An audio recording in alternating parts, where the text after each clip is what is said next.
Hello and welcome to the multicolored section of our Strixhaven reveal review stream video thing. Or not a stream, it's just a video. I apologize. We're just going to, for the sake of this, and so you all know, we're just going to lump all of the multicolored into one video. Isn't that right, Carmel? I'm a little baby.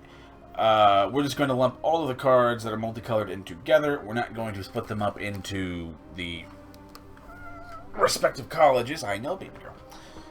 Since that would be a buttload of work, and I'm trying to record all these in one day, if you couldn't tell by my dying voice and fraying brain.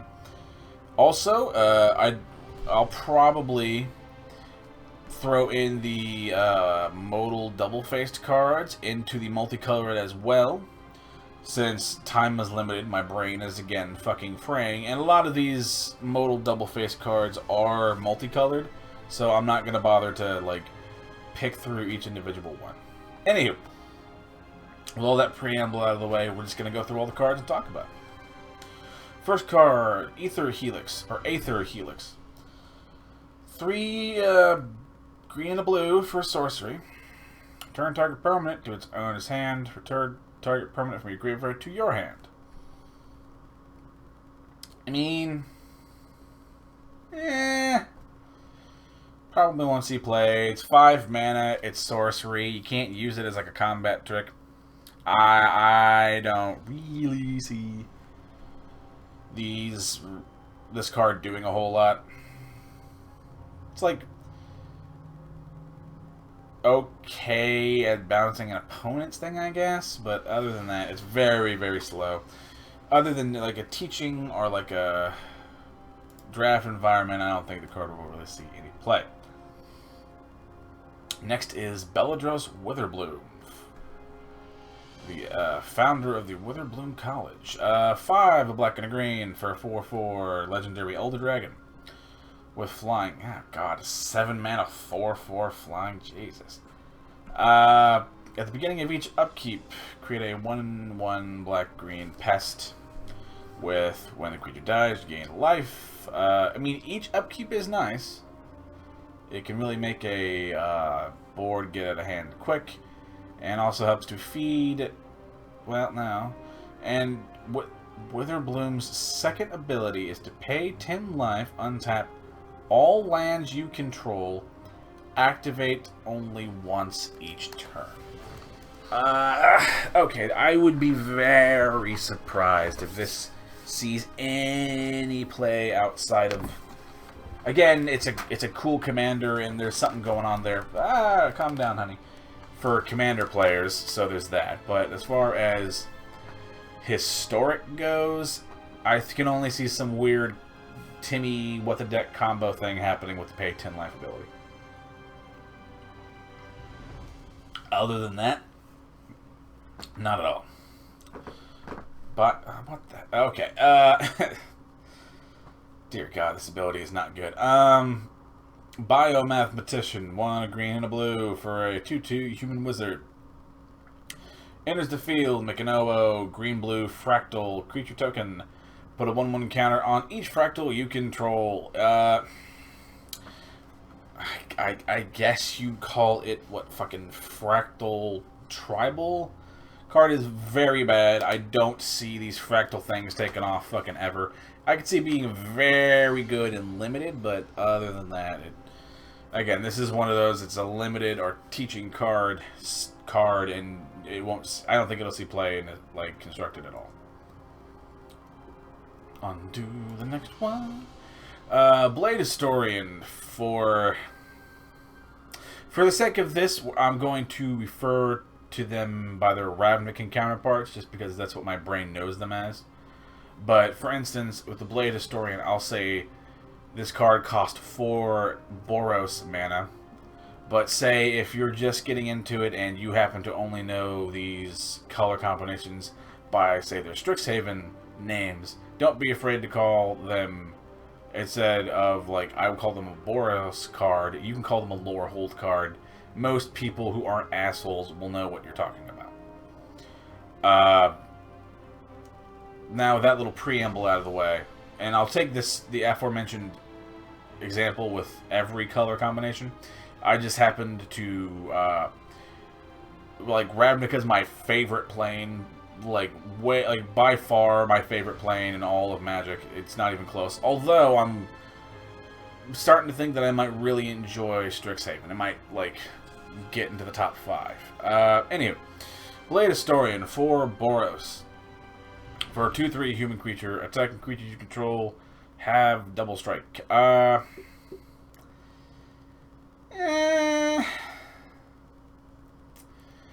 It's not bad. Maybe if you're running either a mono white, mono red, or some sort of Borosy go wide sort of aggro-y deck, you might run it. But other than that, there's like really no reason to run it. It is a cool card though, with some very cool art. Next is Blood Researcher. 1, a black and a green for a 2/2 Vampire Druid. That is a cool combination. With Menace, when you gain life, put a +1/+1 counter on Blood Researcher. This card, I could see some shit happening with this card.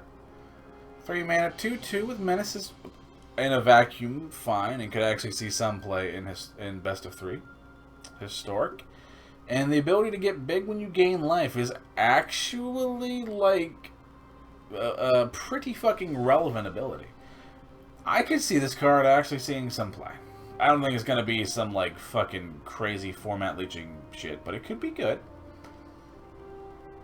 Next is Blot Out the Sky. X, a white and a black for a sorcery. Create X, tap 2/1. White and black Inkling creature tokens with flying. If X 6 or more, destroy all non-creature, non-land permanents. But as I think this card works from how it's worded, I don't. Depending on art, how do I word this better? Depending on how this is worded, if this card lets you say make a buttload of Inklings, and then, but before you do, if you can like destroy all non-creature, non-land, so your creature will live. So it does work like I think it does. This card's fine. The fact that they entered the battlefield tapped might make this card a little unplayable, because you've just like taken, unless you like manage to pump it up for 6 mana, you've basically just taken off a turn to make a big old board of creatures that can't even block. So if the meta turns out to be really aggressive, I don't think Blot Out the Sky will see a whole lot of play, since there are better sweepers in both white, black, and Orzhov as a whole. But if it's like a slower meta, Blot Out the Sky might be a thing that sees play in your Esper style control decks. Now, it's this fucking fractal thing. Body of Research. 3 green, 3 blue for a sorcery. Make an 0/0 green-blue fractal token. Put X 1/1 counters on it, where X is the number of cards in your library. This sounds really cool, and this is like, it's a mythic card that's very Timmy and fun and goofy. So I acknowledge that it's fun and goofy, and there's like something silly in there. I admit this all day long. But my problem with all of these is that the fractals have no evasive ability on their own, and as far as I've seen up to this point, there is no way to, like, say, give your fractals, like, trample or flying natively.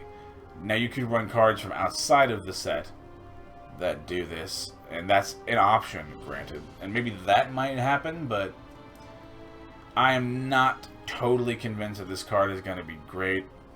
I mean, yeah, like a 6 mana, like, what?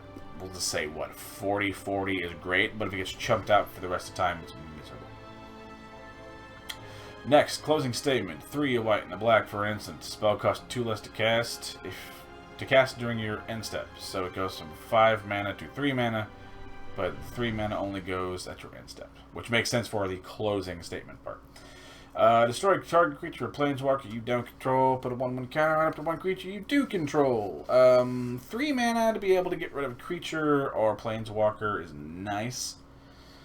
But again, you could argue that for 3 mana you could find better unconditional removal that like I don't have to wait till my end step to do. So, and it's your end step. Ugh, gross. Cram Session 1 and Golgari sorcery you gain 4 life and learn. I don't think this card will see much play. Black and green don't really have need or struggle card drawing unless you really want to play some lessons and you're running like best of 1. But again, we're like a best of 3 channel, at least for historic, almost always. So Cram Session probably won't see play. Maybe you only see play in limited because you can't guarantee card draw as much in limited. So there's that. Forgot about that part. Anywho, Creative Outburst. That's another. I think it's Rowan, right? Or it looks like Rowan. I could be wrong. Creative Outburst. 3, 2 blue and 2 red. Instant deals. Creative Outburst deals 5 damage to any target of the top 5 of your library. One of them into your hand, the rest on the bottom. Or you can just pay 2 and discard the outburst to make a treasure token. That is fucking expensive. Unless there's some, like, goofy... Because the discard creative to make a token part is it hybrid mana? Like, 2 is-it mana? So maybe if some silly shenanigan shit happens with treasure tokens, this could maybe run or see play. But I'd be real surprised if it does. Calling Ritual. 2 black and green for a sorcery. Destroy each non-land permanent with mana value 2 or less. Add a black or green for each permanent card destroyed this way. That's actually a pretty cool fucking sweeper. I'm not gonna lie. And this is actually, like, again, can be a one-sided sweeper if you want to. And depending on what you get, can be free or even net you mana. Which, I'm not gonna lie, is kind of fucking cool.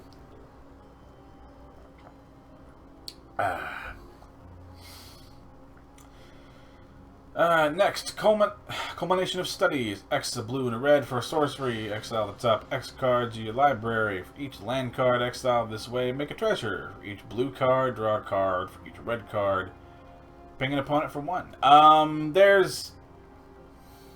I imagine Culmination of Study is one reason why you might run some sort of Is It Treasury deck where you can just generate a fucking stupid amount of mana, exile like your entire goddamn deck, and like probably blow your goddamn, blow your opponent up in that moment, or even just like exile your whole damn deck until you find like a Thassa's Oracle and like win. Man, Rowan's wild power brought the Blood Avatar. Fucking Will and Rowan are having some kick-ass adventures. But as I have mentioned, I really like Will and Rowan as like planeswalkers. I think they're pretty cool and they have some good potential. Oh, I was like, do we have more Titans? That's pretty fucking cool, but we don't. Or well, traditional Titans in like the Elder Titan cycle. It's technically a Titan in name. Magoth Titan, 4 Golgari mana for an 11/10 demon. When it attacks or blocks, sacrifice a creature. Okay, this has the potential to be fucking crazy. Let it be known. I'm a little scared that, your Rakdos or your Jund sacrifice decks just got another fucking behemoth of a card. That makes me really scared. But this card, I see this card having some, like, real fucking, like, some potential here. Arguably, it could be too much. But I got hope for it. Might see some play. Could low-key be like a fucking crazy card. Isn't that right, baby Caramel? Yeah, what you doing? Just try not to make a mess or knock over the mic. Yeah, because someone's like, oh, girl, I love you. You're not making a glass, honey. Thank you. Demagoth Woe Eater. 1 a black, one color, one generic, one black, one Golgari hybrid mana, and one green. That is a fucking cool mana cost, by the way, weirdly. So it's basically a 4 mana 7/6. At the beginning of your upkeep, sacrifice a creature. So there is no may, you have to do it. When you sacrifice this card, each opponent discards a card, you draw a card, and you gain 2 life. Okay, so that's pretty cool. It's like a 4 mana 7/6 that like can let you sacrifice other stuff, or forces you to. And at minimum, if you have to sacrifice the Woe Eater itself, your opponent loses a card, you get a card, and you gain 2 life. This card is like very, very fucking cool. Like, it's a cool design. The art looks fucking gorgeous. I do love like how most planes will like depict the black-green color combination. It's like such a great way to like use like a wide variety of colors. The card itself is actually pretty cool. I'm not gonna lie. I might actually see some play. Might see some play. At minimum, it's a cool card. Deadly Brew. Black and a green for a sorcery. Each player sacks a creature or planeswalker. If you sacrifice a permanent this way, you may return another permanent from your card from your hand to your graveyard. It's an edict effect that hits planeswalkers. And it's in Golgari, which is kind of nice. So it gets around like hexproof or the traditionally traditional evasive abilities or protective abilities. So that's pretty good. I can see that card seeing a good amount of play. Next card. Decisive Denial. Green and blue for an instant. Target creature you control fights target creature you don't control. Or you can counter a target non-creature spell unless it's control pays 3. I am not normally a big fan of these soft counters, but the fact that it's also tied to like a removal spell for a pre-existing creature can actually, or sort of takes this over the edge to like a card I think could actually see some play.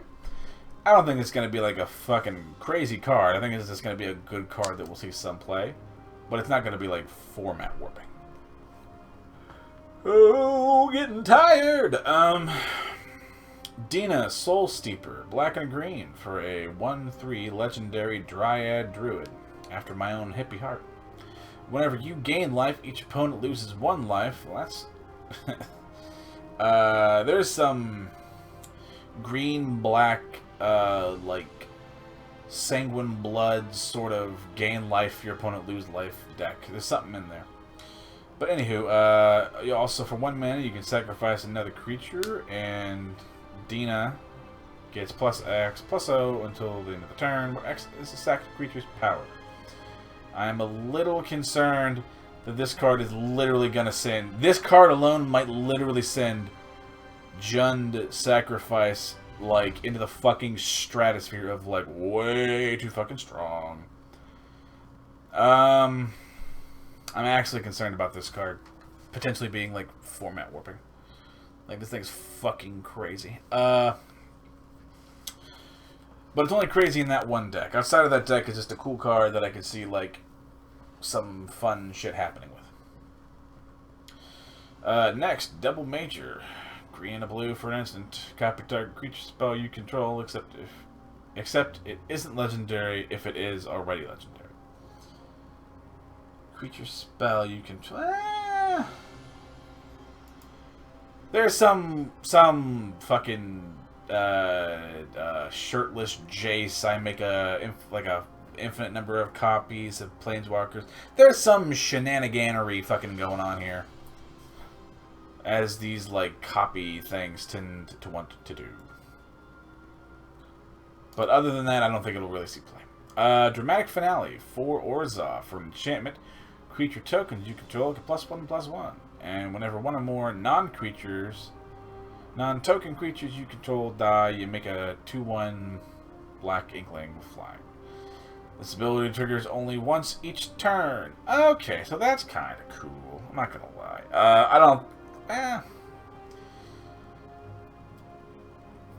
This card does not super jump out at me, but I think there's still something here. This card tickles my brewer's brain here.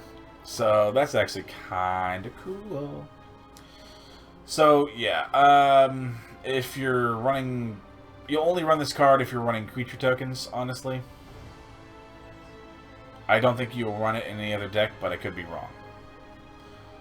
Elemental Expressionist for Is It Hybra for 4/4 Orc Wizard. This dude looks bad fucking ass. Anywho, Magecraft. Whenever you cast or copy an instant or sorcery, choose target creature you control until end of the turn it gains. If this creature would leave the battlefield, exile it instead of putting it anywhere else. And when you exile this creature, create a 4/4 blue elemental creature token. So it's a 4-mana 4/4 that when you Magecraft, you can choose a creature you control and give it a sort of protection. This card's it's a cool card, but I don't know where you'll really run it. I don't think it'll see a whole lot of play unless like some weird Timmy what the deck kind of shit's happening. But that still, it interests me. Not gonna lie. Elemental Masterpiece. 5 a blue and a red for a sorcery. Make 2 4/4 blue-red elemental creature tokens. Or you can pay 2 to discard it and create a treasure token. 7 mana 8/8 is fine. It's like okay. And the ability to discard it and get a treasure token is nice. Again, I think this will only really be good if you were like, if some treasure tokeny fucking Revel and Riches style deck happens. I don't think it'll see play anywhere else, but I could be wrong. Next is Elemental Summoning. 3 and 2 mana for a sorcery lesson when you make a 4/4 blue-red elemental creature token. 5 mana 4/4 blue-red elemental creature token is bad. It's really bad.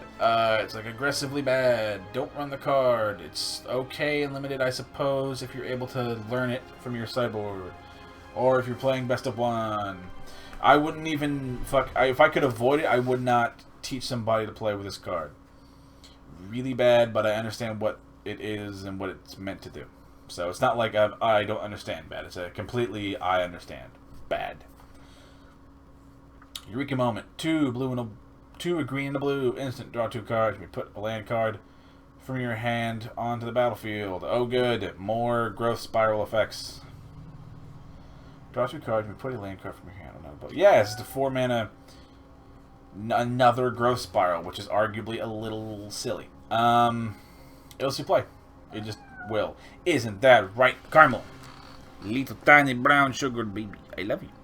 I love you. I know, I'm not petting and scratching the baby. Please don't brush up against the microphone. Dad's very jury-rigged setup could not handle a brown sugar baby visiting. Isn't that right? Okay, we're not doing that. Well, you get to sit there, baby girl. Next, Exhilarating Elocution. 2 a white and a black for a sorcery. Put 2 1/1 counters. Target creature you control. Other creatures you control get +1/+1 until end of turn. It is a sort of 4 mana. I'm gonna try and end the game with this swing effect card. These will see play every once in a while as a sort of finisher index, but never more than 1 or 2, and even then, seeing them is a pretty rare occasion. If you cannot tell, my brain is starting to die, and then so am I. Hey! I almost out of water. Better. Next is Expressive Iteration. Blue and a red for a sorcery. Look at the top 3 cards of your library. 1 in your hand, 1 on the bottom, and exile one of them, and you can play the exiled one.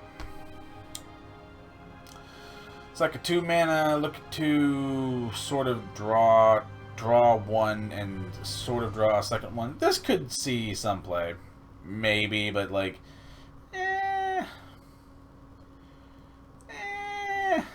I'm not over the moon about it, but it's not bad. Might see some play, might see some not. It's like perfectly average. Fractal Summoning. X and 2 Simic mana. Sorcery. Make a fractal creature that's as big as X, is basically what it is. This is okay if you want a Hydroid Crisis style effect and you don't have the mythic cards to spare, the mythic wild cards to spare, then like fractal summoning could be a replacement. Granted, you lose the life gain and card draw part, but it's an okay budget thing. I could actually, but other than that, it's like a good like limited card or teaching card. Fracture. White and a black for an instant. Destroy target artifact, enchantment, or walker. It is fine. I would argue this is some real goddamn sideboard tech. Isn't that right? I love you. I'm gonna meow. Come on, come lay down. Come cuddle with Dad. You're in front of my screen. You're not made of glass. Don't sit down in front of the screen. That's the opposite path to take. Now I gotta like try and navigate through a fluffy brown cat. Oh, please don't fuck this up for me. I love you. You're very cute. Isn't that right? I know. Daddy's little baby. Dad's gonna have to move loose. Girl. Thank God. Galazeth Prismari. Don't go back in front of the monitor. I love you. Oh my God. Not cool. Sorry. Galazeth Prismari, 2 white and a red for the Elder Dragon that formed the college. 3/4 flying, enters the battlefield, make a treasure token, and makes all artifacts you control into mana rocks. There is some silly. This is another one of those reasons to like run a lot of treasure tokens in the colors, since it turns your one-time use treasure tokens into permanent mana rocks. There's something silly here. I know there is, but I have not thought of it yet. But boy, oh boy, man. There's something silly here in this card. Next, Golden Ratio. 1, a blue and a green for a sorcery. Draw a card for each different power among creatures you control. It's fine. It's one of those, it's like conditional card draw that can either be worse or better. Ooh, Harness Infinity. I forgot that was a 7 McKinnon card. Fucking kick ass as usual, my man. Golden Ratio will see limited play, but I don't think it'll really see much play, since there's better card draw in the colors at similar rarities. Harness Infinity. 1, 3, black, 3, green, instant. Exchange your hand and graveyard and exile the Harness Infinity. This card is fucking cool. I don't know if it's good, but it's very cool. And I'm a sucker for 7 McKinnon's art, and I would love to read all of this, you know, world-building lore, but it's late, I'm tired, and I'm dying. Ah, yes, the Drawfee card that I actually saw on their YouTube channel. Hoffrey Ghostforge. 3 a white and a red. Yeah, 3 a white and a red. Basically, I kind of flubbed that a little bit. For a 4/5 legendary dwarf cleric, where spirits you control get +1/+1, have trample, and haste. Whenever another non-token creature you control dies, you exile it. If you do, create a token that's a copy of that creature, except it's a spirit in addition to everything else, and has, when this card leaves your battlefield, return the exiled card to your graveyard. That card is cool. It also gives Spirit Lord, basically, into a different color. God damn it, Carmel. Which is kind of cool.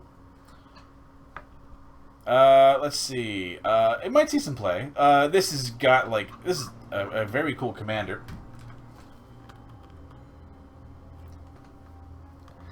But, I mean, it might see some play. It could see some play, but your meta would have to be a very slow and kind of grindy deck, unless some sort of red-white spirits take off, which, granted, is possible. Or maybe some Jeskai spirits would be cool. Next is Humiliate. White and a black for a sorcery. Target opponent reveals their hand. You choose a non-land. That player discards that card when one counter a creature you control. It's like okay, and then it's like pretty conditional hand removal. So it will see some play. It's one of those, if you're running white and black and you want to have like another sort of a hand removal spell thing, you'll probably run a Humiliate. It's one of it's a good card. It'll probably see some play, but like I'm still not sold on this +1/+1 counter thing. Could be wrong. Who knows? Next, Infused with Vitality. Black and a green for an instant. Until end of turn, target creature gains Death Touch, and when it dies, return to the battlefield tapped. Under its owner's control, you gain 2 life. That's kind of cool. I enjoy that sort of like Golgari getting like a protection spell, sort of. I mean, you gain a little bit of life from the green spell, and like a good sort of protection in the black. This card's actually really cool. I can see this card being like kind of important and pretty good. Next, Inkling Summoning 1 and 2 Orzhov. Sorcery Lesson, create a 2/1 black and white Inkling creature token with flying. This one, it's fine. 3 mana for a 2/1 flyer token is fine. It's not going to set the world on fire, but eh. If you can avoid it, you probably won't use it, but it's a good draft and teaching card, and if you happen to, like, care about the lesson, it's not awful. It's not great, but it's not awful. Ah, yes. Casmina, Enigma Sage. 1, a blue and a green for a 2 mana Casmina Walker. Each other Planeswalker you control has the loyalty abilities of Casmina. So, as the sage and the teacher that she is, actually teaches other Planeswalkers how to use her abilities. +2 to scry 1. You can -X to make another fucking fractal. Where X is how many... Yeah, you get X +1/+1 counters on it, where X is however many you down-ticked. Or you can -8 to search your library for an instant or sorcery. Instant or sorcery card that shares a color with this Planeswalker. Exile that card, then shuffle it. You may cast it without playing its mana cost. This card is really, really cool if you're running some sort of Super Friends deck. But I don't think as a 3 mana, you know, Simic Planeswalker, I don't think this one is going to be a particularly fucking crazy overpowered one. I think it's a very, very cool ability flavor-wise. It might actually see some play. And could, in theory, sort of form a new, like, archetype in, like, a actual, like, somewhat competitive Super Friends deck. So I got some hope for Casmina. Next is Killian, Ink Duelist. White and black for a 2/2 legendary human lock with lifelink and menace. Spells you cast that target creature cost 2 less to cast. Wait, what spells? You cast targeted creature. That's pretty cool. A 2-mana 2/2 bear that gives you life with its lifelink and menace is evasive. And it gives you like a ramp spell for like single target removal. This card's actually kind of fucking cool. And I could see this like actually seeing some play. Not gonna lie. And I could see this being like a very fucking cool commander to play around. You know, once I go to my local game store, I might actually like hope I pull this card. Be a cool way to build that. Anywho, but I could be wrong. Anywho, Lorehold Apprentice. Red and a white for a 2/2 human cleric. With Magecraft, whenever you cast a copy, instant or sorcery, until end of turn, each spirit let you tap and deal 1 damage to each opponent. Maybe red-white spirits will be a thing. Maybe Jeskai spirits will be a thing. I do not know. But I am excited. Lorehold Command. We've already talked about this before in a previous video, but that was a while ago, so I'll indulge it. 3 a white and red for an instant where you choose 2. You can make a 3/2 red-white spirit creature token. Creatures you control get +1/+0. Gain indestructible and haste until end of the turn. Lorehold Command deals 3 damage to any target. Target player gains 3 life. Sack a permanent and draw 2 cards. This is the catch with all of these commands. They are pretty pricey, but pretty good. They will likely see play if you are running the colors. Since it's one of those, any of these command cards throughout history, both these cards and the old commands of old, the commands of old, will usually see some sort of play simply because of their modal nature. you can usually always get something out of it. This is going to be true for this command and every of these commands, but I'll still go over them. Lorehold Excavation. That's fucking cool. That is a gorgeous art. Goddamn. White and a red for an enchantment. Or red and a white, sorry. For an enchantment. At the beginning of your end step, mill a card. If it's a land, if a land card was milled this way, you gain life. Otherwise, it deals 1 damage to each opponent. Pay 5 mana, exile the creature card from your yard, and then you make a 3/2 red-white spirit creature token. That card is kind of cool. I don't know if it's good, but it is cool. And it makes sense with, like, Lorehold's basically being, like, you know, kick-ass archaeologist. I don't know if this card's cool, but it's like there's some Timmy part of my brain that's like, ooh, we can make something with that. Lorehold Pledge Mage. 1 and 2 Boros for a 2/2 core shaman with first strike. Whenever you cast an instant Magecraft, cast copy, instant sorcery, gets 1 additional power till the end of the turn. Probably won't see play. Very slow. But it's a very good teaching card. And, I mean, maybe in some sort of weird storm deck, this could see play. This is fucking gorgeous art. Dude, Lorehold has some, like, fucking amazing art, man. I love their, like, art direction and their style. I love, really, the style of the whole fucking college. Like, of all of Strixhaven and the plane as a whole. I'm really coming around to that. Really enjoying this plane, and I'm hoping this will actually end up playing well too. Anywho, Maelstrom Muse. 1 generic, 1 blue, 1 Izzet hybrid, and 1 red for a 2/4 Djinn wizard with flying. When it attacks, the next instant or sorcery spell you cast this turn costs X less to cast, where X is the Muse's power as the ability resolves.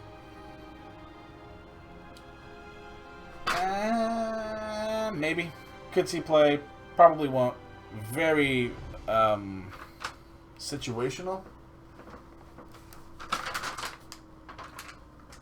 Sweet little baby Karma wants to eat on my snuggles. No, no, no. No, no, no. Anywho. Magma Opus. Nice play on words there. God, it looks so fucking pretty. 6 a white and a, 6 a blue and a red for an instant. Deals 4 damage divided as you choose among any number of targets. Tap 2 target permanent, create a 4/4 blue-red elemental token, draw 2 cards. Or you can pay 2 as it, discard it, make a treasure token. I mean, all of these cards, that like they're good, they're fine. If you can manage to like get to the mana to play them, they're nice and useful. But the ability to, if you need to, just cash them in for a treasure token, I'm actually coming around to being pretty useful. I don't think they're going to see a whole lot of play, but I could be wrong.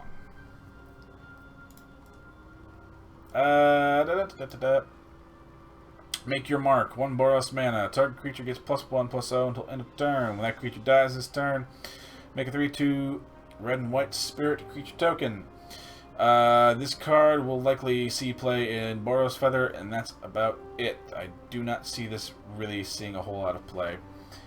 I mean, I guess it's some sort of sweeper protection in the colors, if your creature should die. So there's that.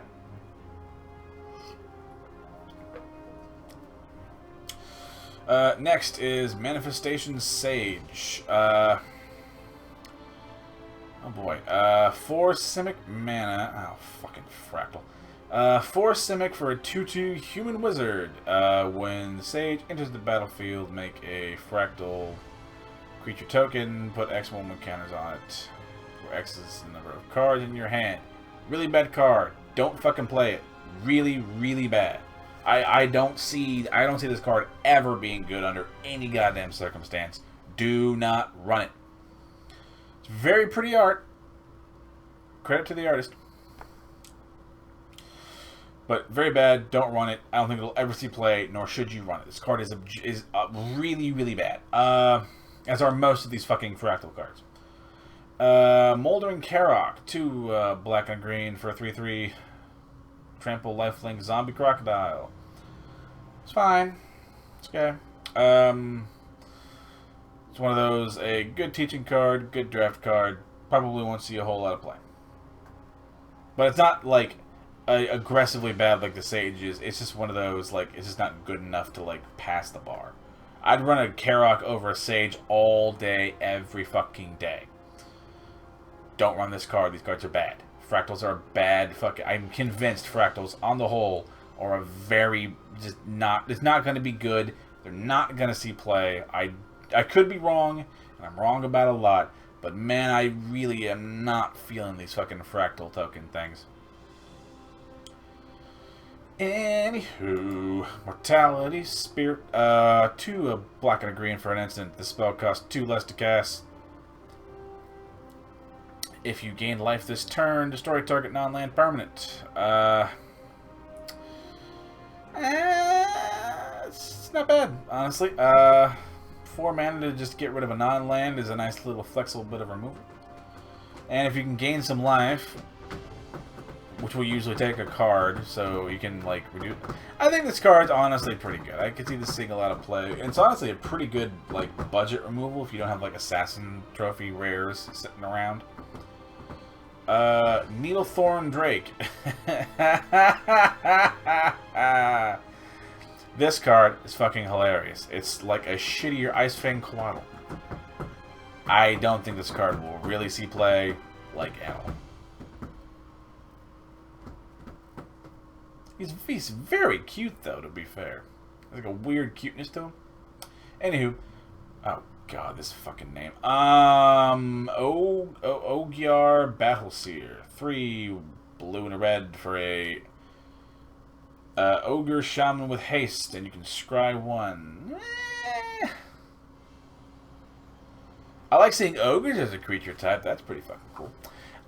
Is the card good? Like, it's fine. Probably really good and limited as like a repeatable source of scry. And it's honestly a good card I would use to like teach people how to play Magic. So, but other than that, I'd be very surprised if it ever sees any play. Owlin Shield Mage. 3 a white and a black for a 3/3 bird lock with flying and ward, pay 3 life. I actually think these wards that require you to pay life are very good. I mean, I know life's a resource and all that shit. I get it, I do. But I really think these ward pay 3s could actually see some play. Granted, this is a kind of slow card, so... But ward as a whole is a thing I'm like kind of okay with and pretty interested in. Pest Summoning. God, they're like actually a little cute. Old, like... the old Teen Titans, Starfire's like little pet monster-y thingy whose name escapes me. Fucking what's his name? You people at home will know what I'm talking about. 1 and 2 Golgari for a sorcery lesson. Create 2 1/1 black-green pest. When they die, you gain a life. This card actually not that bad. 3 mana, 2 1/1 bodies that have upside when they die. Honestly, pretty good. Again, one of the better lessons, really, that one could feasibly just run if you were, like, just getting into Magic, and I don't think anybody would really bat an eyelash. Practical Research, your boys Will and Rowan. Very cool. God, I love these characters. Such a cool idea, and they look cool. Practical Research, 3 a blue and a red for an instant. Draw 4 cards, and discard 2 cards, unless you discard an instant or sorcery card. It's fine.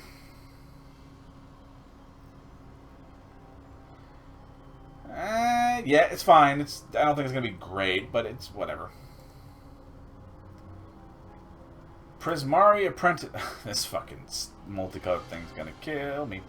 Prismari Apprentice, blue and a red, 2/2 human shaman. Whenever you cast a copy, instant or sorcery, the apprentice can't be blocked, and if the spell costs 5 or more, put a +1/+1 counter on Prismari Apprentice. Really bad. Don't run the card. I'm convinced this card will be shit unless some sort of blue-red, like, tempo thing starts, and even then I'm not fucking sold on it. I really don't think this card is good. Prismari Command. Again, we've already talked about the commands beforehand. These cards are good. They will see some degree of play, since they are modal, and I think they're pretty much all at instant speed, and even if they weren't, they have enough effects, and you can cover a wide enough array of circumstances with any of these commands that they will see play. But anywho, Prismari Command, 1, a blue and a red for an instant, choose 2, deal 2 damage to a target. Target player draws 2, discards 2. Target player makes a treasure token, destroy target artifact. Again, card will see play, some degree, whether it's a fuckload or a little bit, it will see play. Prismari Pledge Mage, 2 is it mana for a 3/3 defender with Magecraft. Wait, 2 is it mana for a 3/3 defender with Magecraft. Whenever you cast a copy, instant sorcery. Prismari Pledge Mage can attack this turn as though we didn't have it. These cards never see play ever outside of Limited ever. And even in Limited, they are not terribly fucking great from my own experience. Quandrix Apprentice. Blue and a green for a 2/2 human wizard with Magecraft. When you cast a copy, instant or sorcery, look at the top 3 cards of your library. Reveal a land card from among them. Put them into your hand. Rest on the bottom of the bottom of your library in any order. It's nice that it like sort of helps you ensures you don't miss land drops. I don't think it'll see much play, and if these apprentices are all like this, much like their Ravnican like guild mage counterparts. Unless you're running budget decks, you very, very rarely ever see them, and boy oh boy do I mean rarely. Really, it's like never, but like Quandrix might see play, maybe. But even then, I'm not like over the goddamn moon about it. Quandrix Command, 1 blue and a green for the instant. Choose 2. Turn target creature or planeswalker to owner's hand. Counter target artifact or enchantment spell. Put 2 1/1 counters on target creature. Target player shuffles up to 3 cards from their graveyard into their library. Again, these commands are pretty good. They will see some amount of play. Be it a lot, be it a little. They let you do a lot in 1 card. Quandrix Cultivator. 1 generic, 1 green, 1 Simic Hybrid, and 1 blue for a 3/4 Turtle Druid. That's a cool creature type. Enters the battlefield, search the library for a basic forest or island card, put it onto the battlefield, then shuffle. This card is actually kind of cool. It's basic. I don't think you'll see any play in Historic, but if you're running a Simic Commander, you'll probably want the card.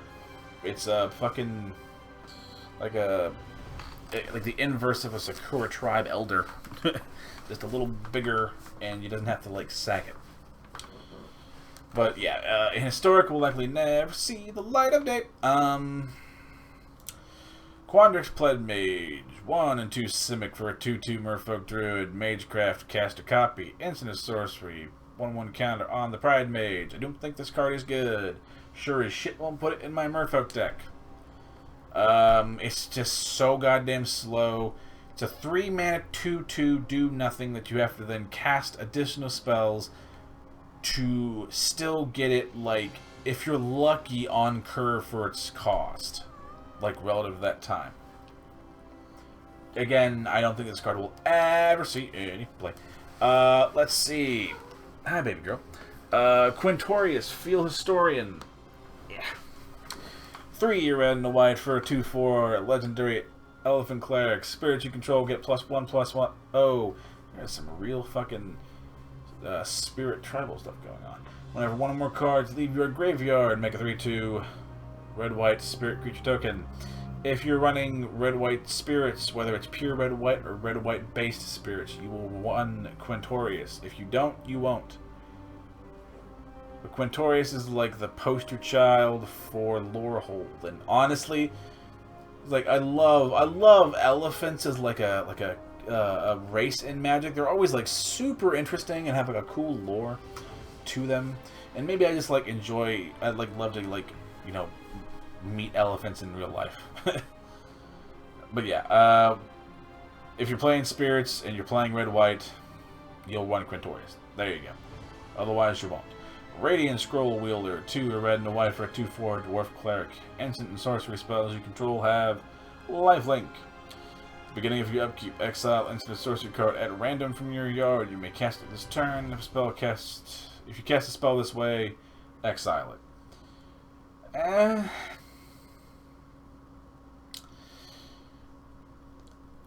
I mean, maybe the ability to sort of get a flashback for your other, like,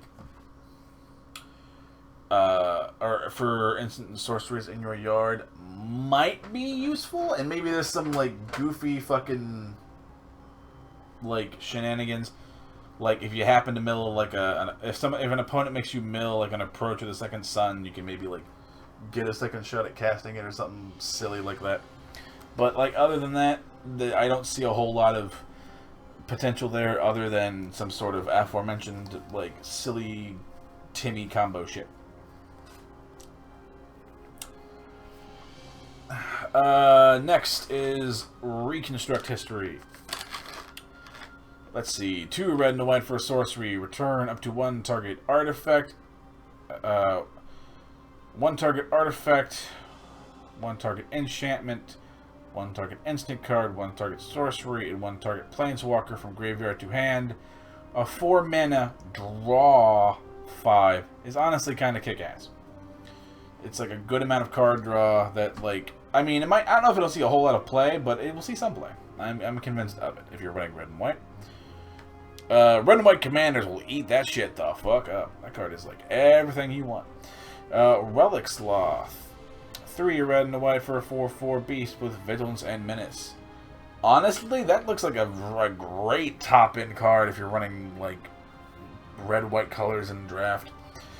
This is a very good card also for teaching. Like, this is, like, the best version of, like, or the highest end case of, like, draft cards and teaching cards. This card is, like, a good card at lower levels. If you know what I mean, as I've explained ad nauseum. Returned Past Caller. Okay, this is the Lorehold version of this cycle. 3 generic, 1 red, 1 Boros hybrid, and 1 white. So 6 mana for a 4/2 Spirit Cleric with flying. When it enters the battlefield, return target Spirit, instant, or sorcery card from your graveyard to your hand. That's very expensive. I mean, like, yeah, it's like a Reconstruct History with a flying body, so I guess that's 6 mana. This is 6 mana and that's 4, so you're, like, sort of paying. Okay, like, it's not great, let it be known. But maybe it'll see some sort of play. It won't be a lot. It's very narrow because you have to only be, like, wanting to get back spirits, instants, or sorceries. Reconstruct History is a little bit better because it hits more things, but this is also a body, so Rip Apart, red and a white. Sorcery, choose 1, deal 3 damage to target creature or planeswalker, destroy artifact or enchantment. This I could see in my Boros burn deck that I have floating around in my brain. This might actually be better than a Braid. You lose instant speed, but you can hit more and do more with it. Which I'm not gonna lie, I kind of enjoy. I actually think this card will be very good. Can it dethrone a Braid? We'll see. Next card, Rise of the Extus. 4 and 2 Orzhov. Exile target creature. Exile up to 1 target instant or sorcery from a graveyard, and you learn. That's very... I mean, in Limited, you'll enjoy it because it's, like, removal in any form, and learning in Limited, it, like, will fucking rock. Again, this is another, like, pretty good teaching card and draft card, but other than that, I don't think we'll see any play. Next is Rutha, Mercurial Artist. 1 red, 1 a blue and a red. For a 1/4 legendary Orc Shaman, we pay 2, return Rutha to its owner's hand, copy target instant or sorcery spell you control. You may choose new targets for the spells, or for the copies. If some crazy I copy all my shit deck, like, I copy all my shit Magecraft Storm deck pops up in Izzet, then it will see some sort of play. But other than that, although it does make me wonder, and this might just be my lack of knowledge of, like, game rules, can I pay 2 to return it to my hand and, like, fail to find a copy and just, like, have a creature that can bounce itself back and, like, slip removal spells? If that's the case, we might see play in other places. Next is Rushed Rebirth. Black and a green for an instant. Choose target creature. When it dies, search the library for it. Choose target creature. When that creature dies this turn, search your library for a creature card with lesser mana value. Put it into the battlefield tapped. The ability to spend a card, remove an opponent's creature, and look in your library for a cheaper creature and just get the motherfucker on the battlefield, granted tapped, is very cool. Like, I am not gonna lie, I think that card is very cool and has some real cool potential to do some fucking crazy things. That's honestly, that's really cool. That's got my brain peaked. Shadewing Laureate. 1 white, 1 Orzhov hybrid, and 1 black. For a 2/2 human lock with flying. When another creature you control with flying dies, 1/1 counter on target creature you control.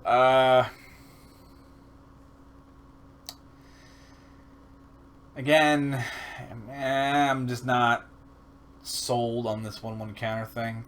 I imagine this card like fucking like rocks in like limited, or could very well rock in limited, but in like best of 3 constructed, I'm not sold. I got a scritch. Next is Shardrick Silver Quill, the Silver Quill Elder Dragon. 3 a white and a black for a 2/5 legendary Elder Dragon with flying and double strike. At the beginning of combat on your turn, you may choose 2. Each mode must target a different player. Target player creates a 2/1 black-white inkling creature token with flying. Target player draws a card, loses a life. Target player puts a +1/+1 counter on each creature they control. This is a 5 mana 2/5 flying double strike that has. Oh no! It doesn't have to at the beginning. So at the beginning of each combat on your turn, you may choose to. Okay, so I mean it can still die to removal when you play it on like main 1, which would suck.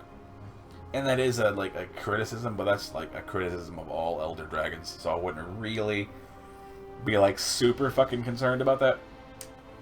But the ability to have his ability where you have to choose 2, and each one chosen has to target a different player. And of course, in Commander, people have talked about it. It's like a weird black-white sort of group hug thing, which is cool. But in Historic, honestly, because it doesn't have to attack and it just has to be alive on combat, I can see you actually making some shit happen. I think this card will be super narrow, but it'll be a cool card to see every once in a while. I mean, making yourself draw a card and lose a life, or make a 2/1 creature with flying,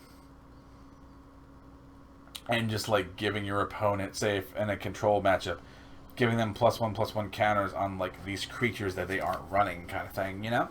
I think that could be like really cool. So I see some like very niche, like out on the fringes sort of play for Silver Quill, but that's about it. Cool though, not gonna lie. An orange Silver Quill. I think we're in the last house, but goddamn. Silver Quill Apprentice. White and a black for a 2/2 human lock with Mage Craft. Cast a copy, instant sorcery. Target creature gets +1/+1 until end of turn. Card is bad, don't run it. Just don't. Like, it's a good teaching card, okay in draft, but even then I will not be over the moon about that. But other than that, I don't think we'll ever see play. Silver Quill Command. Again, commands are good. They do a lot of things. They will see play. Whether a lot or a little is not really relevant, they will see a degree of play. I would not be too surprised at this, for all of them. Silver Quill Command included. Where Silver Quill Command. 2 a white and a black for a sorcery. Choose 2. Target creature gets +3/+3 and gains flying until end of turn. Return target creature card with mana value 2 or less from your graveyard to the field. Target player draws a card and loses a life. Target opponent sacks a creature. This is honestly a very good thing. Again, they're good. They'll see play in all sincerity. Silver Quill Pledge Mage. 1 and 2 Orzhov mana for a 3/1 Vampire Cleric with Magecraft. Cast a copy. Instant sorcery. Silver Quill gains your choice of flying or lifelink until end of turn. Okay in limited, okay in teaching. Never ever run them in constructed. Ever. I guess only if you're like just into Magic, but again, that's what teaching is. That's what I mean when I say teaching cards, besides literally teaching someone how to play. Say if you're just getting into Magic and you don't have cards and you have to run a Pledge Mage, then run it. But other than that, don't run it. Next. That is some heavy goddamn art. Silver, that's a fucking lot. Silver Quill Silencer, white and black for a 3/2 human cleric. When it enters the battlefield, choose a non-land card name. When an opponent casts a spell with the chosen name, they lose 3 life and you draw a card. Nice, interesting little silver bullet card in a constructed format, where like one card is really, really popular, where you force them. Yeah, you can run your fucking I don't know, your Thought Seizes or your Inquisitions that will come out in Strixhaven. But you're going to lose 3 life, and I'm going to draw a card. This card will see a lot of play. I'm convinced could see a lot of play, but it will be more of a sideboard card, but it will be a good one. Spectacle Mage. This is a very pretty, again, all the art of this whole plane is amazing. Spectacle Mage, 1, a blue and a red for a 2/2 bird shaman with flying. With instant and sorcery spells, you cast with mana value 5 or greater, cost 1 less to cast. Again, I really don't think you'll run this card. The only reason why I think you could maybe run it, is making some silly, goofy Banefire for a billion being technically 1 cheaper. But even then, it's not good. It's funny, but it's not good. And that's like the important distinguishing factor here. The next is Spirit Summoning. 1 and 2 Boros for a 3/2 red and white spirit creature token. Okay card, 3 mana 3/2. Actually is pretty good. Actually is kind of on curve, honestly. That might be one of the better lessons in all actuality. Spiteful Squad, 2, a white and a black for a 0/0 human lock with Death Touch. Enters the battlefield, 2 1/1 counters. When it dies, put its counter on target creature you control. Again, only ever run it under any circumstance ever if you are running 1/1 counters. A 1/1 counter deck. I'm not convinced it's good, but it's the only time you'll run it. Square Up, 1 and a Simic Hybrid for an instant. Third creature has base power and toughness 4/4 until end of turn. These are funny little combat tricks that literally never see play. I think I've got hit with one of these style effects where it changes my creature. I think one time, like a day or 2 ago, and before that it had been months since I had seen it. The cards are not good. You probably won't run them. They can be funny and you can do memey shit, but doesn't mean they're good. Stuntbound Mentor, 1, red and white for a 3/3 Spirit Advisor, talking to our little boy Quintorius, whatever the hell his name was. Like, kick-ass elephant dude. Elephant dude? Don't mean to assume. Anywho, whenever one or more cards leave your graveyard, scry 1. I actually think this card's kinda good. Like, it's not great, but, like, it's, like, a good card in a vacuum if you happen to, like, don't mind, like, getting shit out of your graveyard.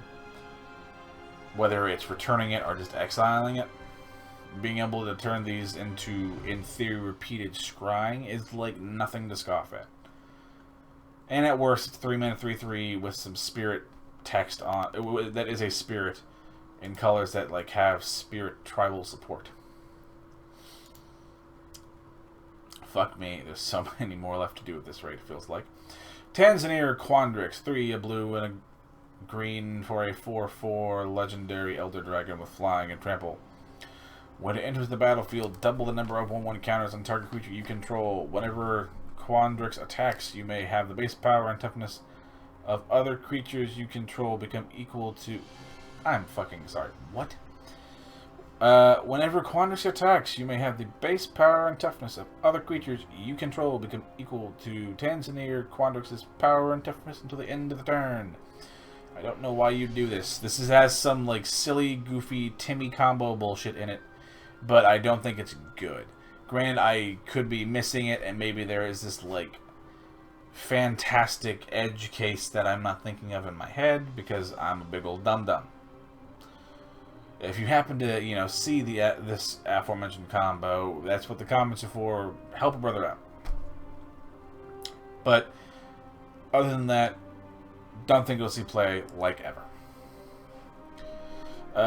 Teach by example. 2 is a hybrid mana for an instant. Whenever you cast your next instant or sorcery spell this turn, copy that spell. You may choose new targets for the copy. Historically, these type effects literally never, ever, ever, ever see play ever under any circumstance ever. Maybe with all the Magecraft and Storm shit that's going to be floating around, maybe they'll see play, but I am not convinced based on history, though I suppose I could be wrong. Let's see. Tend the Pest. Black and green for an instant. Additional cast cost. There's an additional cost to cast this spell. There we go. Sack a creature. Create X11 black and green pest when they die. Wait, what? Create X11 black and green pest creature tokens with, when this creature dies, you gain a life, or X is the sacrificed creature's power. I mean, it's a card that can technically fit into the fucking, the, like, Jund Food sacrificey bullshit deck, but, like, I don't see it seeing much play anywhere else. But that might literally just be enough for it to be good. Oh my god, my throat's gonna explode. Throwing Discovery, sorcery, gain 2 life, then you may discard 2 cards. If you do, draw 3 cards. It's a good card. This was another Drawfee one that I actually happened to watch the video for, like, beforehand, which was cool. This card's honestly pretty good. Some, like, card draw in colors that don't normally get it, although red, granted, does get these sort of, Thrill of Possibility style effects, but it's good. It'll probably see some degree of play. It's not gonna like fucking set the world on fire, but it'll see play. I don't know. Anywho, Vanishing Verse, white and a black for an instant, exile target monocolored permanent. This is a silver bullet sideboard card. If some sort of monocolored deck becomes like fucking banana sandwiches strong, Vanishing Verse will come in the sideboard and start to sort of keep it in check. If there are no monocolored permanents or monocolored decks running around, the card will never see play. So we'll just have to kind of see how the meta plays out, if it changes much at all. Next is Velomachus Lorehold. Pardon the butchering. Is 5 red and white for a 5/5 Elder Dragon with flying, vigilance, and haste, which is good for the amount of cost you have to do. When he attacks, look the top 7 cards of your library. You can cast an instant sorcery spell with mana value less than or equal to Lorehold's power from among them without paying its cost. Put the rest in the bottom of your library in a random order. This is honestly kind of cool. When I say it's slow, it's not. It's slow in that it's just a high mana cost, so I don't know if it'll see a whole lot of play in the format. I could be wrong. Of course, it's fast in that it has haste and the ability to sort of like look deeper, like look at a good chunk at the top of your deck and like get a good spell out of it or instant sorcery out of it is honestly a very good thing. I think this card could see play, but it might not simply because it's 7 mana. Commander players will likely eat this motherfucker up because it's a cool new way to build fucking, much like all the other aforementioned, or otherwise spoken on in this list, Lorehold commanders. I'm sure Commander players are loving access to the way that Red-White is sort of going in this set. But yeah, anywho, next, oh my god, are we at the end? Thank fucking god. Venerable Warsinger, 1 of red and a white for a 3/3 spirit cleric with vigilance and trample. When it deals combat damage to a player, you may return target creature card with mana value X or less from your graveyard to the battlefield. Sorry, creature card. X or less from your graveyard to the battlefield. X the amount of damage the Warsinger dealt to that player. There is some cool shit in this card, and some like there is like some cool brewer's brain stuff that's like tingling with this, getting this to work. I don't know if it's good, but god damn it if it doesn't seem like it'll be fun. But I could see this maybe sticking, maybe. But this also just might be my hopeful brain talking. Witherbloom Apprentice, black and green for a 2/2 human druid with Magecraft. Cast a copy, instant sorcery. Each opponent loses 1, you gain 1. This actually is probably the one apprentice that will, or could, see a degree of play in a deck that I would have, I think I've talked about earlier, whether it was in this video or one of the black or green videos. In my head, I have a sort of black-green gain life, end life kind of deck with cards like Witherbloom Apprentice and even like Storm, Tendrils of Agony or whatever, and that Veto Thorn card. Cards like that, like an Exquisite Blood style effect deck. I have something like that in mind, at which point I think Witherbloom Apprentice could actually see some play. And I think it is the only apprentice that will see play, but granted I could be wrong. Next, Witherbloom Command. Black and green for sorcery. Again, these are pretty good and will pretty much see play regardless. Whether it's a lot or a little is not really the point. It's the fact that they're really, really flexible and can do a lot for only taking up 1 card. Anywho, choose 2. Target player mills 3 cards, and you return a land card from your graveyard to your hand. Destroy target non-creature, non-land permanent, mana value 2 or less. Target creature gets -3/-1 until end of turn. Target opponent loses 2, gain 2. Good card, lets you do a lot. We'll see play. Again, whether a lot or a little, not super important. Okay. Next is Witherbloom Pledge Mage. 3 and 2 Golgari hybrid mana for a 5/5 Tree Folk Warlock. With Magecraft, when you cast or copy an instant or sorcery spell, you gain 1 life. It's very slow to do this. I don't think this card will see play. But because you gains you life, it has the potential to see more play, because by sheer virtue of it doing what it wants to already do, it can buffer your life total and buy you extra turns where the other aforementioned pledge mages might not be able to do. Okay. The last card of the actual multicolored is Zimone. We're going to call that Zimone. Pardon. Zimone Quandrix Prodigy. Green and a blue for a 1/2 legendary human wizard. 1 and tap. You may put a land card from your hand onto the battlefield tapped. 4 and tap. Draw a card. If you control 8 or more lands, draw 2 cards instead. Honestly, this is like a pretty good little, just like unassuming little commander. It's very good. Again, it's not going to set the fucking world on fire. It's just a good card that accrues value. You can ramp or you can draw. It's kind of everything that a Simic or blue-green player, or in this case a Quandrix player, really wants to do. It's not going to set the world on fire, but it'll probably be good and we'll probably see a lot of play. I just now realized my music had stopped playing in the background, and I do apologize for that. But now I'm going to quickly cut to the modal double-faced cards that I'm going to include in this video, since a lot of them are also multicolored. And I also need to kind of wrap this up pretty quickly, or relative to me, since it's late and my brain's dying. So I'll see you in just a moment with the modal double-faced cards.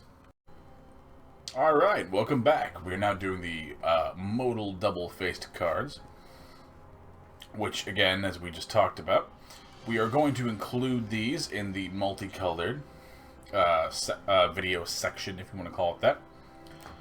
Simply because a lot of them, as you can see, are multicolored cards. Not all of them, but enough of them are to where I feel that they warrant being included in the multicolored list. So I suppose we'll just get right to it, really. Of course, the first modal double-faced card is a colorless card, but I don't want to do that much editing, so fuck it. We have Wandering Archaic, 5 mana for a 4/4 avatar. When an opponent casts an instant or sorcery spell, they may pay 2. If they don't, you may copy that spell. You may choose new targets for the spell. That's kinda fucking cool. Mono brown or like colorless decks are gonna get a little crazy. Maybe. And on the flip side, we have Explore the Vast Lands for 3 colorless and a sorcery. Each player looks at the top 5 cards of the library, reveals a land card and/or instant or sorcery card from among them. With land card and okay. Then puts the cards revealed this way into their hand and the rest on the bottom of the library in a random order. Each player gains 3 life. 3 mana, effectively draw 2. Like I mean, it's situational, but it's, yeah, baby girl. It's not a bad card, honestly, and especially when attached to the 5/5 Wandering Archaic himself, this card can see a lot of play. But we'll have to see, since this is a weird colorless card. Next we have Augmenter Pugilist on the front side. Hi, baby! Is 1 and 2 green for a 3/3 Troll Druid with Trample, and as long as you control 8 or more lands, Augmenter Pugilist gets +5/+5. 3 mana 3/3 Trampler that late game becomes a 8/8 Trampler. Pretty good. And the backside, if you want to call it that, is Echoing Equation. 3 and 2 blue for a sorcery. Choose target creature you control. Each other creature you control becomes a copy of it until the end of the turn, except those aren't legendary if the chosen is legendary. 5 mana sorcery. Make everything on your board a copy of a thing. I'm sure there's some sort of weird changeling nonsense goofy shit with this card. I'm actually very surprised about the Pugilist. But we'll see if these cards see play. I think the Pugilist is good enough to see play on its own. The sorcery? Maybe. See, next we have Blex Vexing Pest. 2 and a green for a 3/2 legendary pest. Other pest, bats, insects, snakes, and spiders you control get +1/+1. Hell yeah, another lord for like some weird tribal shit. Pest tribal, here we come. Let's see, when Blex Vanishing Pest dies, you also gain 4 life. And the flavor text here is actually like pretty relevant in explaining the card. Pests are typically harvested before they outgrow their enclosures. Blex is far from typical.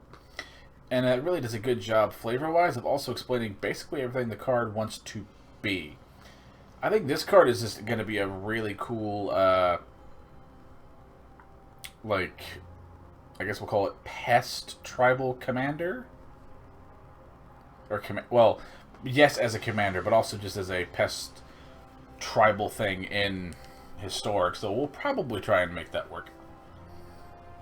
And on the back side, we have a sorcery.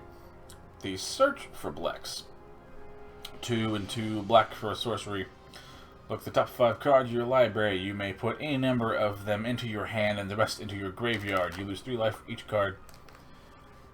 A 4 mana, look at the top 5 of your library.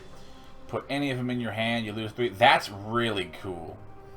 The art's cool, and like the card's cool, but I think Blex is awesome. This might be my favorite card of the whole set, because it's like a weird tribal thing. I am all about that shit. That's amazing. Next we have Extus, Auric, Overlord. 1 white and 2 black for a 2/4 legendary human lock with double strike. And Magecraft. When you cast or copy an instant or sorcery spell, return target non-legendary card from your graveyard to your hand. It's fine. I mean, the ability to, like, turn, like, just unimportant kind of bullshitty spells into recursion is nice. And on the backside, we have Awaken the Blood Avatar. 6 red and a black for a sorcery is an additional cost to cast this spell. You may sacrifice any number of creatures. Oh, I'm sure Rakdos will fucking love this.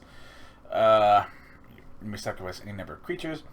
This spell costs 2 less for each card, or each creature card sacrificed this way. Each opponent sacrifices a creature. Make a 3/6 black and red avatar creature token with haste, and whenever this creature attacks, deals 3 damage to each opponent. Commander loves this. It's like a really cool Mardu commander that also gives you a sorcery in the command zone, which is awesome. I actually think Awaken the Blood Avatar could see a fucking load of play in like pre-existing Rakdos sacrifice decks. Isn't that right, baby? Do you want to come and lie down with Dad? I'm almost done. Awaken the Blood Avatar will probably see play. Extus, I'm not really sold on him. Like, he's fine. But yeah, the Awaken the Blood Avatar is actually a good card. Next we have Flame Scroll Celebrant. 1 and a red for a 2/1 human shaman. When an opponent activates an ability that is not a mana ability, which actually includes tapping lands kind of fucking hilariously. Flame Scroll Celebrant deals 1 damage to that player. That's kind of cool. And you pay 1 and a red to give the Celebrant +2/+0 until end of turn. Honestly, kind of cool. Actually pretty cool, weirdly. Closest thing we're going to get to a... whatever that 1 red card's called. Anywho, Revel in Silence. White for an instant. Your opponent can't cast spells or activate Planeswalker loyalty abilities this turn. Exile Revel in Silence. Honestly, 2 white for like a I cast this and you just can't do shit this turn, and I have like a turn to fucking think and like to think about what I'm gonna do. That card's honestly, both of these cards are pretty fucking cool. I'm not gonna lie. I could see them seeing some like a good degree of play, both of them. Huh, that's pretty cool.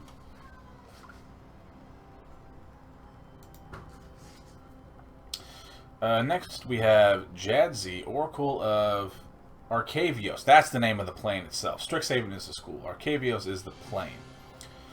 6 and 2 green for 5/5 legendary human wizard. Discard a card. Return Jazzy, Oracle of Arcavios to its owner's hand. Magecraft. Whenever you cast a copy, instant or sorcery, reveal the top card of your library. If it's a non-land, you may cast it by paying 1 rather than paying its mana cost. If it's a land card, just put it directly onto the field. Honestly, that's pretty balanced for like a 8-coster, and it doesn't have any ability, and it's a small creature. I mean, the ability for it to slip resistance as well as be able to like bounce back to your hand to cast the sorcery if you need to is nice. And the sorcery is Journey to the Oracle. Actually, kind of see the Oracle at the top. That's really cool. I like the art and the way this like card kind of works. Anywho, 2 and 2 green for a sorcery. You may put any number of land cards from your hand onto the battlefield. Then if you control 8 or more lands, you may discard a card. If you do, return Journey to the Oracle to its owner's hand. That's pretty cool. Not gonna lie. There's some like cool shit going on there. I mean, honestly, like, I'm kind of, like, this is, like, a pretty good, like, just high-end Simic finisher where, like, both sides of the card, could see a lot of play, really. That card's pretty cool, I'm not gonna lie. All of these, double face cards have been very fucking cool, like, unironically. Ah, yeah, there's Luca and his companion. Wonder what was the next time he was gonna show up. Anywho, Kianan, Dean of Substance. 2 and a green, 2/2 legendary elf druid. Tap to exile the top card of your library. If it's a land card, put it in your hand. Otherwise, put a study counter on it. And for 4 and a green, you make a 0/0 green-blue fractal creature token. And you get to put a 1/1 counter on it for each creature, or for each different mana value among non-land cards you own in exile with study counters on them. Again, I don't think this card's really that good. I mean, maybe the backside creature's kind of okay. Ibrahim, Dean of Theory. 2 and 2 blue for a 3/3 legendary bird wizard with flying, where you can pay X and blue to tap and exile the top X cards of your library and then put a study counter on each of them. Then you may put a card you own in exile with a study counter into your hand. Okay, so they both value the same study counter, so that makes the Dean of Substance here a little better. I'm not still sold on Fractals as a whole, but that makes it a little better. Ibrahim is actually kind of an okay card, and I can see some good stuff happening. But this is like probably the weakest one, to be entirely frank. Like, this was just one of those, like, I don't see either of these cards really seeing play or anywhere. Maybe Ibrahim might, but even then I'm not, like, over the moon. Next we have Mila, Crafty Companion, 1 and 2 white for a 2/3 legendary fox. Whenever an opponent attacks one or more planeswalkers you control, put a loyalty counter on each planeswalker you control. And whenever a permanent you control becomes the target of a spell or an ability an opponent controls, you may draw a card. Honestly, pretty cool, not gonna lie. Some Super Friends stuff to go with Luca, who is weirdly visiting Arcavios, but that's cool. I'm sure there's like a story spotlight that'll make a little more sense of this. Luca, Wayward Bonder, 4 and 2 red for legendary Luca Planeswalker. Starts at 5 loyalty. Uptick, you may discard a card. If you do, draw a card. If a creature card was discarded this way, draw 2 cards instead. Makes sense for Luca and his Bonder history. Pretty cool. For you can downtick it for 2. Turn target creature card from your graveyard to the battlefield. It gains haste. Exile at the beginning of your next upkeep. That's honestly kind of cool. We can deal with that. Red doesn't normally get reanimation, and if it does, it's like really weirdly like situational like this. But this is more indicative of the white that's on the fox in question.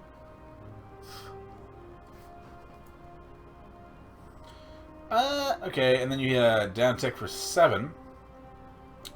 You get an emblem with whenever a creature enters the battlefield under your control, it deals damage equal to its power to any target. That's honestly a pretty good ultimate for only being 2 upticks away.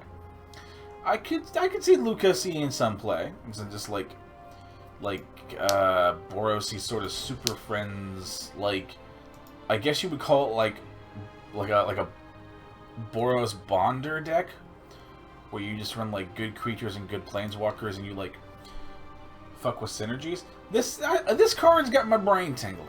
I don't know if it's good, but I'm interested in this card. Next we have Pestle and Cauldron. 2 and a black. God, that art is fucking gorgeous. 2 and a black for an artifact. Tap, discard a creature card. Make a 1/1 black and green pest. For 1, and you can tap it, each opponent mills cards equal to the amount of life you've gained this turn. And for 4, exile 4 cards from a single graveyard to draw a card. It's nice, just a little unassuming value engine. Not going to set the world on fire, but it's good. Then we have Restorative Burst. 3 and 2 green for a sorcery. Return up to 2 target creatures.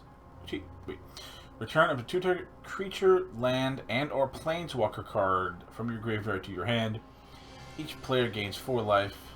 Exile Restorative Burst. Okay, see, this is just like a good value card, honestly. Like, this is just a super solid card. Like, unironically. Like, it'll see play. It's not gonna, like, set the fucking world on fire, but it's like just a very good, mid-rangey, high-value card. Yeah, nothing negative to say about it. Next we have... Oh, fucking... I mean, I guess Plarg is a good name for an orc, I suppose. Plarg, Dean of Chaos. Oh, this is Lorehold. Right. I think it's Lorehold, because it's red and white. Oh god, it's a fucking paragraph. 1 in a red for a 2/2 legendary orc shaman. Tap, discard a card, draw a card. You can also, for 4 in a red, tap to reveal cards on top of your library until we reveal a non-legendary, non-land card with mana value 3 or less. You may cast that card without playing its mana cost. Put all revealed cards not cast this way on the bottom in a random order. Okay, that's 5 mana to tap and look at the top cards and cast the first non-legendary, non-land one cheap. Cheap one for free. There's probably some weird fucking combo shenaniganery here, I think, but I could be wrong. But it's a cool card, though. Augusta, Dean of Order. 2 and a white for... The fuck? 2 and a white for a 1/3 legendary human cleric. Other tapped creatures you control get 1 power. Other untapped creatures you control get 1 toughness. Whenever you attack... Does this mean Augusta, or does this mean, like, whenever I, like, send shit to attack? I assume the former. Untap each creature you control, then tap any number of creatures you can... Okay, so that's like... That fucks your brain. Okay, so you can untap each creature you control, so when you attack, it sort of gives you a vigilance thing, and there's some probably weird, goofy, infinite combo, tapping, untapping, probably dumb shit in this. But we can, when we attack, we can untap every creature we control, and then we can tap any number of creatures we do control, so we can fudge our numbers here a little bit with our making our tapped creatures stronger and untapped creatures tougher. Okay, that one's a fucking brain melter for a second. Anywho, both are good cards. They both kind of have my brain tingling, like, for something cool to brew. Rowan, Scholar of Sparks. 2 and a red for a Rowan Planeswalker. Enters the battlefield with 2 loyalty, and has a static ability where instant and sorcery spells cost 1 less to cast. Good that they're, you know, advancing in the studies. I'm proud for them. Rowan deals 1 damage to each opponent. If you've drawn 3 or more cards this turn, she deals 3 damage to each opponent instead. It's fine. Again, probably pretty balanced, really, for a 3-mana walker. And for -4, you can down tech to get an emblem with whenever you cast an instant or sorcery spell, you may pay 2. If you do, copy it, and then you can choose new targets. It's fine. Again, not going to set the world on fire, but Will and Rowan are, like, young planeswalkers, so they've, like, they aren't going to have fucking crazy abilities. Both their cards here and their cards back on Eldraine proper. Isn't Garrick supposed to be, like, following them? And, like, sort of looking after him? I mean, it's fine. There's Lucas here. Anywho, Will, Scholar of Frost. 4 and a blue for a 4-mana Will Planeswalker. Where, again, instant and sorcery spells cost 1 less to cast, which is good. Up to 1 target creature has base power and toughness O2 until your next turn. So take uptick, turn a scary creature into a not scary creature, stats-wise. Fine. Down tick for 3 to draw 2 cards. Fine. Exile up to 5 target permanents for each permanent. Exile up to 5 target permanents for each permanent exile this way. Its controller makes elemental token. Yeah, they're both, and they are in the Prismari. I honestly think Will and Rowan, much like their first Planeswalker card, is just very balanced. I don't think there's any fucking crazy shit in here. Just a well-made, well-designed Planeswalker. granted, of two characters that I've really sort of kind of come to enjoy as characters, both from a lore and how they're written standpoint, and just literally their card design. I think the card's good. Again, much like the Pestle and Cauldron, it's not gonna set the world on fire. It's just a good card. Yeah, good cards that will likely see some amount of play. That isn't gonna set the world on fire, but hey, oh well. Next we have Selfless Glyph Weaver, 2 and a white for a 2/3 human cleric, where you can exile it to give creatures you control indestructible until end of turn.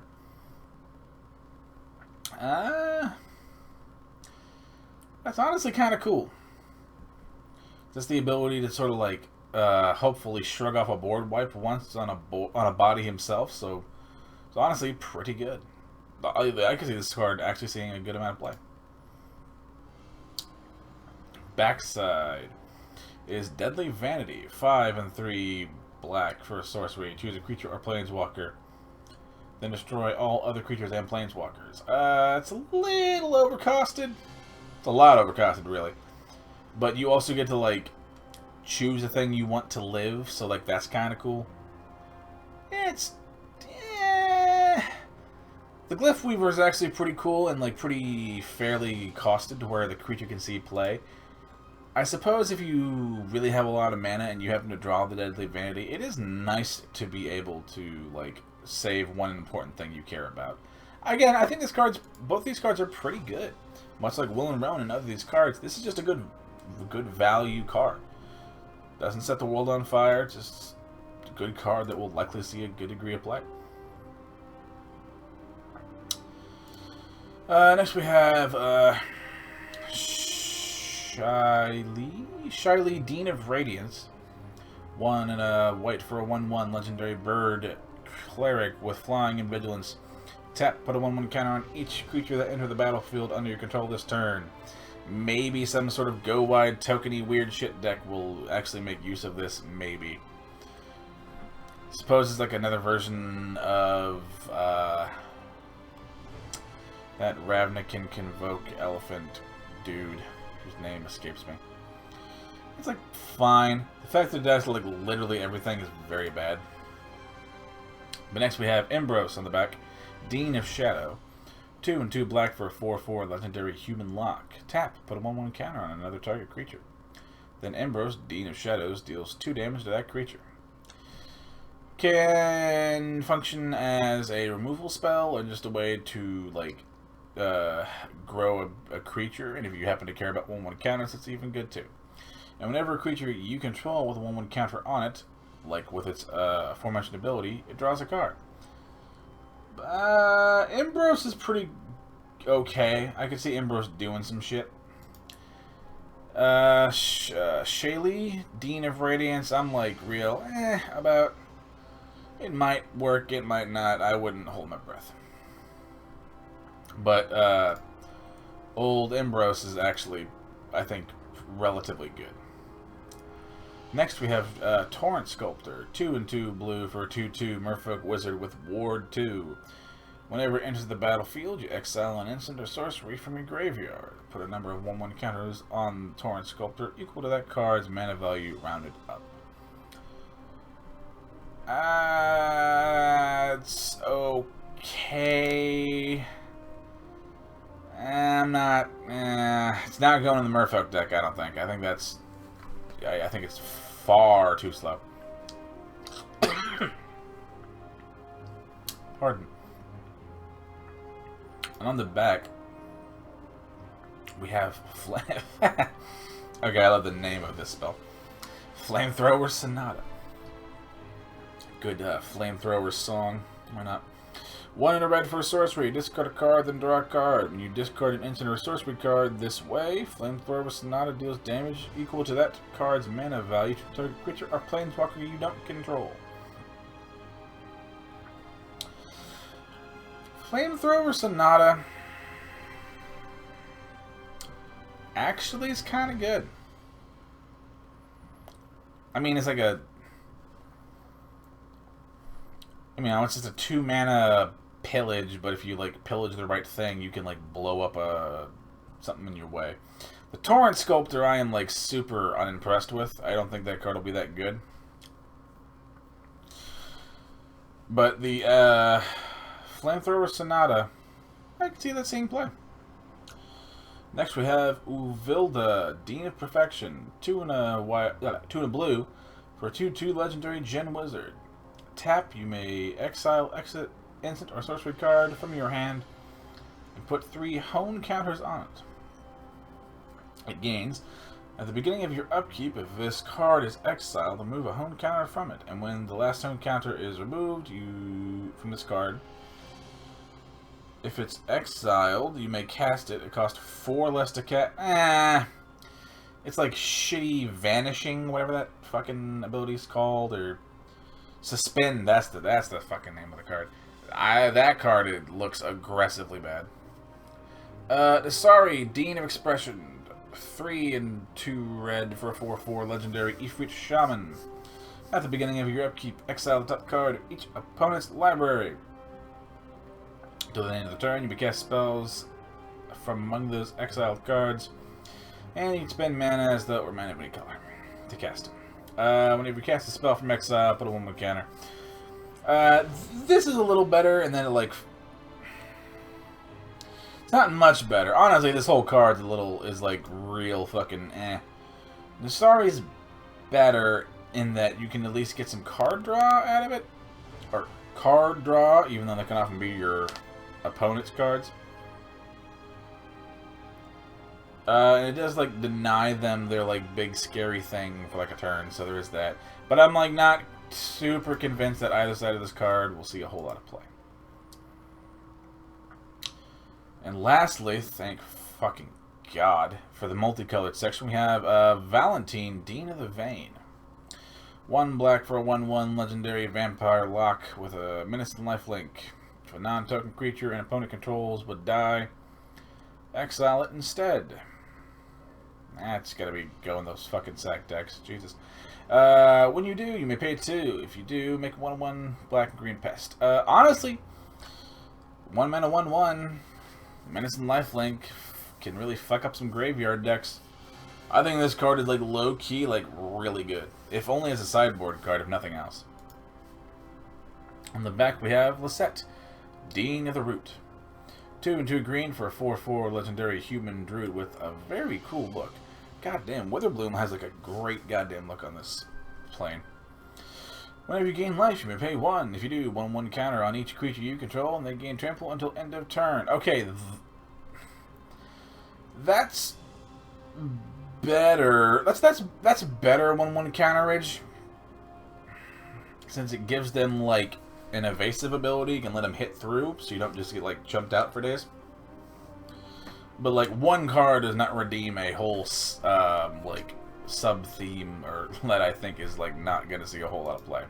But Valentine and Lisette as the one card combo that it is, I think it's actually a very good card. Like, in all honesty, I think this card will see a good amount of play. And that is the last of the what we'll call the multicolored and the modal double-faced cards. The last thing we have to do is do like the colorless things and your artifacts and your lands. But that's all for this particular video. Remember to like the video if you liked it, sub if you like me, and if you have your own sort of comments or thoughts on you think X will rock or Y will suck, hey, that's what the comments are for. Just keep it civil and everything will be fine. And remember, I'm pulling for you. We're all in this together.